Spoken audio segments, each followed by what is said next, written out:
The Afghan sun rose hard that morning, turning the mountains into jagged silhouettes and valleys into shadows too deep for comfort. In one of those valleys, 381 Navy SEALs and attached units lay pinned. Enemy fire raked them from 3 ridgelines. Ammunition was running low. Radios stayed clipped and professional, but everyone could hear the fatigue underneath. At Kandahar, the operations center already understood what that meant. Helicopters couldn't get in, air defenses were too thick. F-16s circled overhead but could not fire within 100 meters of friendlies. The SEALs had enemies closer than 50. The screens in front of command glowed with red icons and silence settled over the room like a shroud. Among the staff, Captain Delaney Thomas, 26 years old, stood off to the side. She wasn't supposed to be there. She was officially assigned to training duties, teaching new pilots the basics of formation flying. Her commander, Major Sanderson, believed she was too emotional, too inexperienced for combat sorties. But Delaney had prepared for this moment alone. Months earlier, she had raised a question during a planning session. What if the enemy isn't massing for a push but baiting us into a valley where air support doctrine fails? The reply had been dismissive. Track equipment, Captain. Leave the scenarios to command. So she tracked the equipment, but she also studied. Long nights in a locked simulator, poring over terrain studies, memorizing ballistic math, rehearsing the unthinkable. A friendly unit surrounded, air defenses in play, danger close on every side. She had run the nightmare 47 times, each iteration tighter than the last. Now the nightmare was real. Denied. Options, Sanderson demanded. Doctrine filled the air. Strike the outer forces. Wait for ground QRF. Try helicopters once suppression was in place. Everyone knew it would take too long. Delaney stepped forward. Send the A-10. No, Sanderson shot back. Not with you. We won't risk an untested pilot in that kill zone. A comms officer interrupted. SEALs report 30 minutes of ammo remaining. 30 minutes. Not a margin. A deadline. Doctrine still said no. Reality said otherwise. Delaney walked out, heart hammering. She gave herself 30 seconds in the hallway to do the math. 10 minutes to suit up and launch. 12 minutes to the valley. 22 total. That left 8 minutes of ammo for the SEALs. A knife's edge, but not impossible. She had a letter ready, written months ago. If you're reading this, I acted because 381 Americans were dying while paperwork argued with itself. She grabbed her gear and ran for the flight line. Launch Aircraft 297 waited, fueled and armed. The A-10 Thunderbolt II was a beast of titanium and steel, its monstrous 30mm GAU-8 cannon jutting like a challenge. Her pre-flight checks blurred together. Hydraulics, flares, chaff, mavericks. 90 seconds later, twin turbofans roared alive. On tower frequency, she said nothing. On guard channel, she told the truth. Any station, Thunderbolt 7 departing Kandahar, inbound Korangal Valley. 381 Americans about to be overrun, breaking rules to save them. At 2:23 p.m., her wheels lifted. The valley radio chatter from the bowl was ragged. The ground commander, Trident Actual, kept it professional, but the clipped cadence betrayed reality. Magazines were almost empty. The lead F-16 checked in. Visual on target area, unable to engage. Friendlies inside 100 meters. Delaney keyed up. Trident Actual, Thunderbolt 7, mark with IR, I'll work your edge. Pause, then disbelief. Thunderbolt 7, confirm danger close authority. I'm authorized to save Americans. Designate. The valley spread below her exactly as she had drawn it in red pencil months ago. 3 ridgelines overlapping arcs. SEALs pinned in the center, muzzle flashes chewing the ground around them. She rolled in. 1 half-second burst from the GU-8.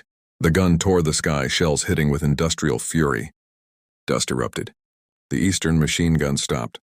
Second run. An assault team climbing from the north 70 meters from friendlies. She stitched them across the rock with a short burst. They fell still. Thunderbolt 7 solid hits, Trident Actual reported. Relief audible. Then the call every pilot dreads. Western Ridge. 5 meters. 75 meters was a suicide range for jets. For the A-10 it was home ground. She broke left, dove low, sighted just under a ridgeline lip and pressed. The burst walked a straight line between friendly strobes and enemy fire. Silence followed. The valley seemed to freeze.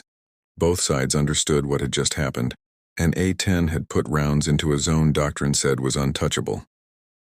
Sanderson's voice cracked on command net. Thunderbolt 7 returned to base immediately. You are not authorized. She flicked command to silent. Permission was irrelevant now. Breaking the Crossfire Trident actual fed designations. Delaney followed the plan she had drilled in secret. First priority, kill air defenses. A Maverick streaked into a SAM site on the southern spur, detonating in fire. She ducked behind terrain to break the second site's lock, then popped up and erased it with another missile. The air corridor was open. Then she worked the crossfires. She ignored scattered riflemen and went for the gunners anchoring the geometry of the ambush. Half-second bursts, precise and disciplined. Dust became her smoke. On the ground, the cadence changed. No longer desperation. Clear verbs filled the net. Moving set, bound complete. In the op center, radar showed a single A-10 carving armored Zs across a valley of red icons. One F-16 pilot reported over base net. Thunderbolt 7 placing rounds inside 25 meters of friendlies. Either suicidal or surgical. A pause. So far, surgical. For the first time that day, the blue icons began to move. The corridor Delaney wasn't just buying time. She was cutting an exit. Push west under my fire, she told Trident Actual. Stay below the rock lip. I'll walk rounds ahead of you. She remembered a shallow fold in the western ridge she'd spotted months earlier in satellite photos. No one else had marked it.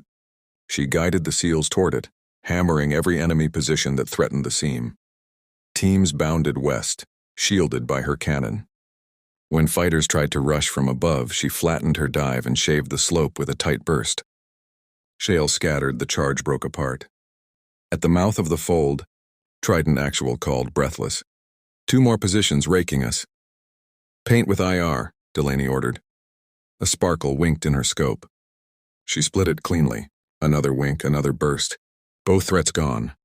LZ workable, Trident Actual confirmed. Request rotors. At last, Kandahar committed.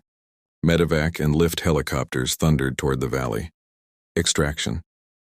The first Chinook dropped into the fold, drowning itself in dust. Delaney pushed to the rim, eyes hunting. 2 muzzle flashes blinked from a spur. She zipped a burst across stone. The flashes vanished. Chalk 1 lifting, came the call. Second bird in. Another storm cloud. A PKM team tried to reposition. 3 rounds ended them. Chalk 2 lifting. We're green. The third came heavy and slow. As it clawed upward, a SAM tone screamed in Delaney's headset. She was already diving behind a ridge, forcing the missile to burn itself on rock. She popped back up and ended the launcher team with a short, merciless burst. Chalk 3 and 4 loading, Trident Actual reported. We're almost out. Almost wasn't enough. Enemy fighters sprinted toward the LZ in desperation. Delaney rode a bright line across their path. The sprint stopped cold. Then the final call. Thunderbolt 7, be advised.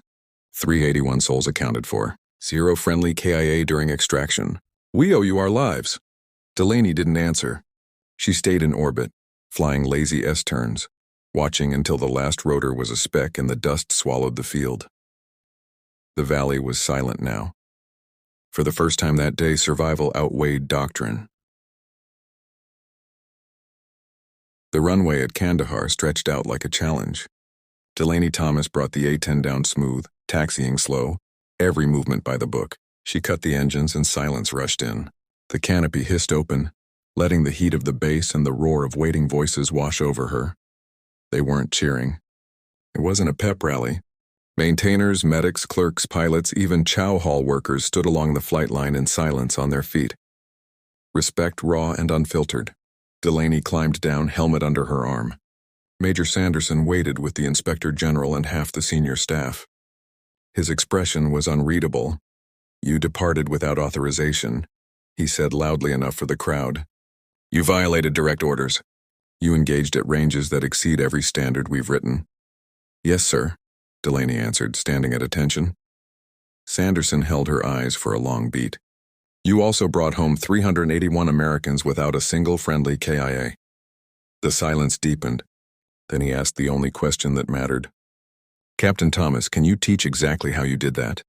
"Yes, sir." "Good, we're going to write it down. The next pilot will not have to learn it alone at 3 in the morning in a locked simulator." The inquiry, the formalities came. Statements, timelines, questions. The Inspector General, Hayes, drilled into every decision. Did she gamble or calculate? Did she break orders for glory or necessity? Delaney answered with math, maps, and method. She explained her discipline. Half-second bursts, dust as concealment, priority of nodes over scattered shooters. She showed her notes, the hours of preparation no one had asked for. "You broke procedure," Hayes finally said. "But your procedure worked for the problem you faced. We cannot reward insubordination. We can fix doctrine. No medals, not yet. Just work. Responsibility." 6 months later, a new patch rested on her shoulder.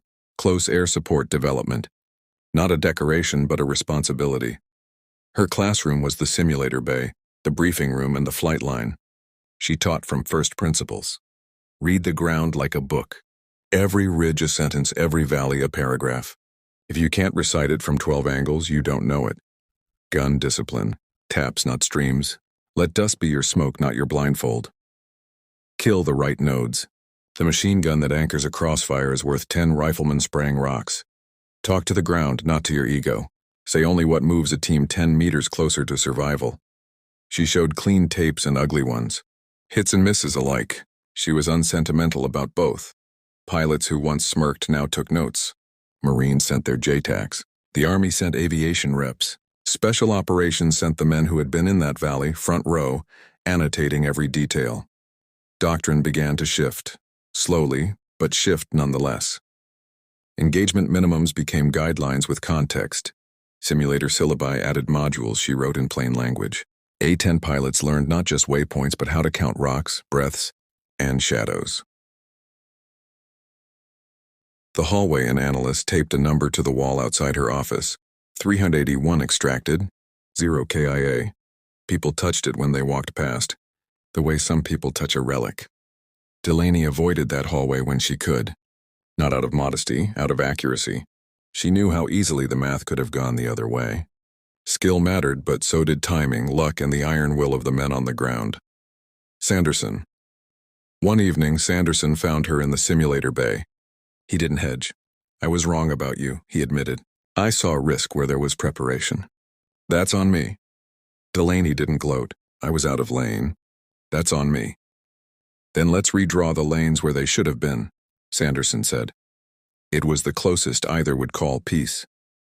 Craft, not heroics. Commands that once ignored her now sent problems. A border valley with winds that lied. She wrote a page on crosswind gunnery no one had asked for before. A city block with friendlies upstairs and hostiles downstairs. She published a checklist that cut fratricide risk with 3 radio lines and 2 approach angles. A night exfil where strobes failed. She trained pilots to read patterns of life through thermal clutter and to deconflict with timing instead of lights. It wasn't heroics. It was craft made public. Letters. Sometimes a plain envelope appeared on her desk with no return address. Inside, a coin, a patch, or a single sentence. You showed up. She kept them in a small box unopened on days she flew. The lesson new lieutenants arrived wide-eyed, proud of their patches. They wanted to know what mattered most. Delaney gave them the same line every time. Technology is a promise, not a plan. The plan is you. Learn the ground. Learn the gun. Learn the people on the net. Then when a valley asks a question no one wants to answer, you'll have one ready that keeps Americans alive. The flight line, even after. She still walked the flight line, running her hand along titanium like it was a living thing. She still checked bolts, still scribbled notes in margins no one else would read. One evening, after a routine hop, she taxied back, engines cooling in the dark. The crew chief, grease on his sleeves, sun etched in his grin, looked up at her and said what no one else had. "Ma'am, it's good to know if we ever get pinned bad. You've already been where the map stops." Delaney smiled. "The map never stops," she said. "Sometimes someone just has to draw the next line. The point, that was the heart of it. Not that one pilot broke rules. But that one pilot proved the rule beneath all the others. When lives hang in the balance, skill married to courage can redraw the map.